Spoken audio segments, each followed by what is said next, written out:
শুভ সকাল। সবাই কেমন আছেন? আশা করি সবাই ভালো আছেন। গতকালকে রাত্রে আমার শ্বশুরবাড়ির এলাকায় ময়মনসিংহ সদর মনতলা বাজার গণেশরামপুর গ্রামের প্রচণ্ড ঝড় বৃষ্টি হয়েছে।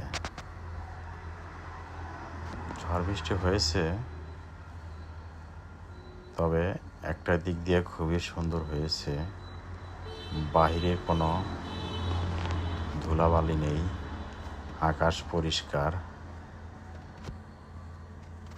ধান ক্ষেতগুলো সবুজে সবুজ হয়েছে,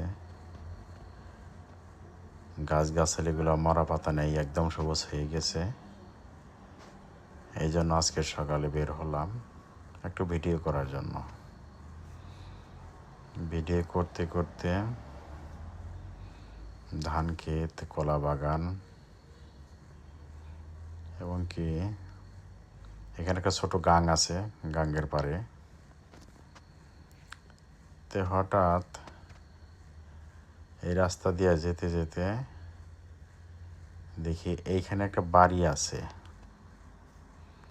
ময়মনসিংহ শহর থেকে এসে এখানে জায়গা কিনে বাড়ি করছে, নতুন বাড়ি, 6-7 মাস হবে আর কি। তো যেতে যেতে বাড়ির কাছে গেলাম, আর কিছু ছেলে ফেলে বললো যে এখানে একটা দুর্ঘটনা হয়েছে গতকালকে ঝড়ের কবলে পড়ে। বাড়িটা যখন করছে হয়তোবা একটি ভুল সিদ্ধান্তর কারণেই এই দুর্ঘটনাটা হয়েছে। বাড়িটা অল করে করছে, কিন্তু ছাদে চালের টিন দিছিল, লোহার অ্যাঙ্গেল দিয়ে, কাঠ না দিয়ে অ্যাঙ্গেল দিছিল। তো হঠাৎ করে কালকের ঝড়ে পুরা চালটা উড়ে গিয়ে এই পাশে একটা কলা বাগান আছে, কলা বাগানে যে পড়ছে। ভাগ্য ভালো, সবাইকে আল্লাহ রক্ষা করছে। বিল্ডিংয়ের ক্ষতি হয়েছে, চাল গেছে যাক, কিন্তু যত বড় একটা দুর্ঘটনা ঘটলো এর মধ্যে যে মানুষের কোনো ক্ষতি হয় নাই, এই জন্য আল্লাহর কাছে অনেক অশেষ ধন্যবাদ। এই যে ঘরটা দেখতে পাচ্ছেন, আর এই যে ঘরের বাহির পাশটা আর কি, এটা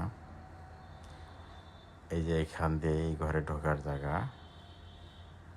এই যে ঢুকে কিছু ভিডিও করলাম, দেখেন জানলাগুলোর কী অবস্থা।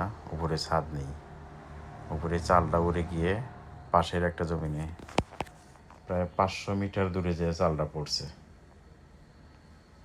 তাই আসলে সব কিছু রক্ষা করার মালিক আল্লাহ। যাই হোক, সকালবেলা কিছু ক্ষেত খোলার ভিডিও করতে গিয়ে